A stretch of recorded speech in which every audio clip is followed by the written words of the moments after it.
don't like that, man. I don't like it. Y'all want to pick a side and say whatever. They have wait a minute. I think I have it in here too. Freaking that's not cool, man. The dude hit the old dude with the damn hammer. Oh wait, this is it right here, I think. This out, which I think is an interesting take. A guy showed up to Kavanaugh's house with a gun and a knife, planning to murder him and 2 other conservative justices. The media treated it like a minor sideshow, which we have a short on this channel of going through the different major media outlets to finding one that would report on this story on its front page. And we found like nothing. We found maybe one major site that was doing it, and I don't even remember the name of it at this moment. Meanwhile, this Pelosi story gets days of headline coverage, and we're not supposed to notice the disparity. Not only are we not supposed to notice the disparity between these 2 instances, Kavanaugh versus Pelosi, but we're also not supposed to notice the blatant lies that you are putting out without substantiating anything you're saying. Yeah, someone who happened to be a supporter of the policies that you prefer conducted an attack on a Supreme Court justice and attempted to kill them by his own admission. No, that's not a story. Nope. But we don't know anything. The crazy person with a hammer shows up and all of a sudden it's misinformation to even question the idea that this wouldn't be a MAGA Republican. It's like, come on. Matt Walsh tweeted this out, which I think is an interesting take. Oh, that makes me want to throw up. Come on, y'all. The dude, Pelosi's husband, was in intensive care or whatever. He just got out of the hospital. He was in there for a week. He had fractures in his skull. The dude hit him with a hammer, tried to kill him for real. Kavanaugh didn't have no injuries. Nothing happened to the dude. Nothing. That's not the same. You cannot compare them two.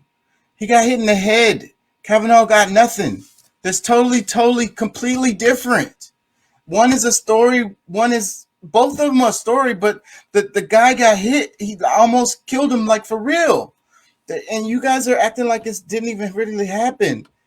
Oh, it's bothering me. And then it's like, just because I don't care which side it is. If it's Republicans or if it's Democrats, I don't care. But this is horrible. You know, if it was on the flip side, and then you would be like, oh, it's not a story.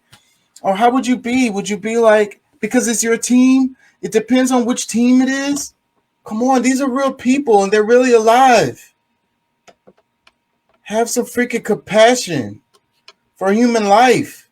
That is the problem. That's the reason why we freaking can't, that's the reason why everything is trash. Everything is shit.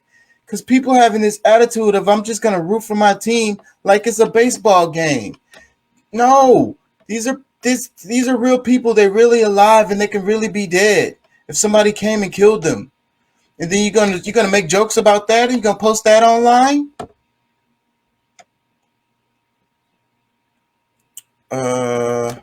Hold on. Let me see. Give me a second, y'all. Some breaking news. I done lost it. Okay, yeah, I'm sharing. All right.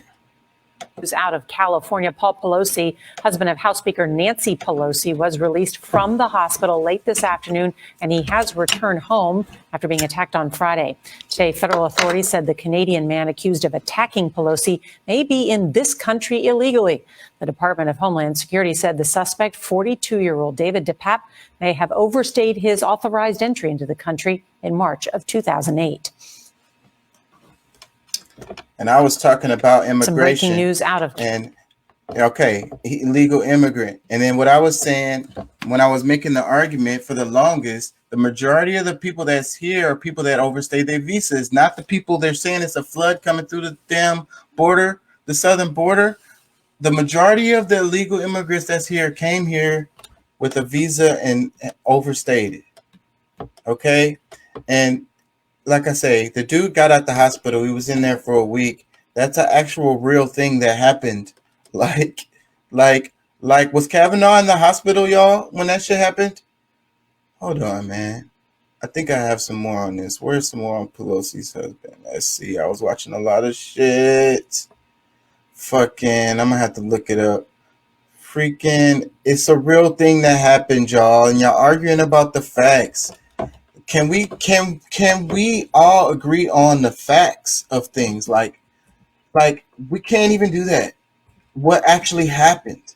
Like, don't pick a side. Can we just Explain what happened, what actually happened. You don't have to pick a side. And they focusing on him being here illegally. Hold on, let me see. Conspiracy theories, PBS NewsHour. That's a whole 10 minutes. I want them to show the facts of what actually happened. See, that's what's so crazy. Then they're talking about his social media. Anyways, I played it during the other show, but I'm just irritated that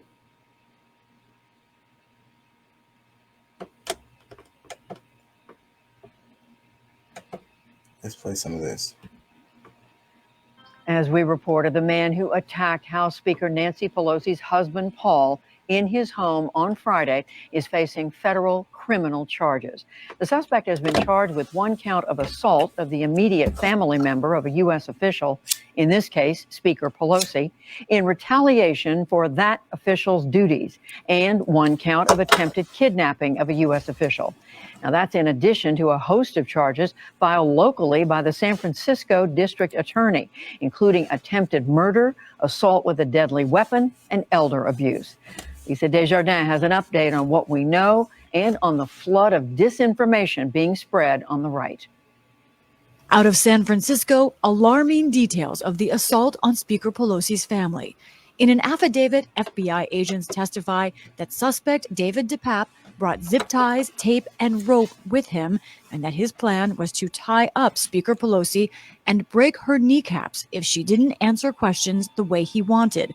Further, the filing says he broke a glass panel to enter her home and woke up Paul Pelosi in his bed. Officers say DePape compared himself to the founding fathers and said he was fighting Pelosi as the leader of the Democrats. In the lead up to the attack, DePape trafficked in right-wing conspiracies online, including posts related to QAnon and attacking the legitimacy of the 2020 election. Now, powerful figures like Elon Musk, the new owner of Twitter, are adding new layers of untethered conspiracy targeting Pelosi. This weekend, Musk tweeted, "There's a tiny possibility there might be more to this story than meets the eye." He later deleted that post. But in it, Musk linked to a discredited right-wing article theorizing with no evidence that the assault was actually a drunk dispute with a male sex worker. That baseless conspiracy was echoed by Republican House member Representative Clay Higgins of Louisiana in a barely veiled tweet about drugs and nudity, which he later deleted. Texas Senator Ted Cruz proclaimed as truth a conspiracy-raising post saying no one will ever know what happened in the attack, but it was not right-wing violence. And there was this. Before the attack, Republican Congressman Tom Emmer had tweeted video of himself at a firing range, and he had tweeted, quote, "Let's fire Pelosi."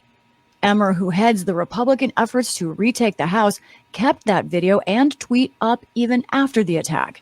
And while he condemned the violence, Emmer defended his original message yesterday to CBS News. You're shooting a gun. Our viewers just saw it. Yeah, right. Hashtag fire Pelosi.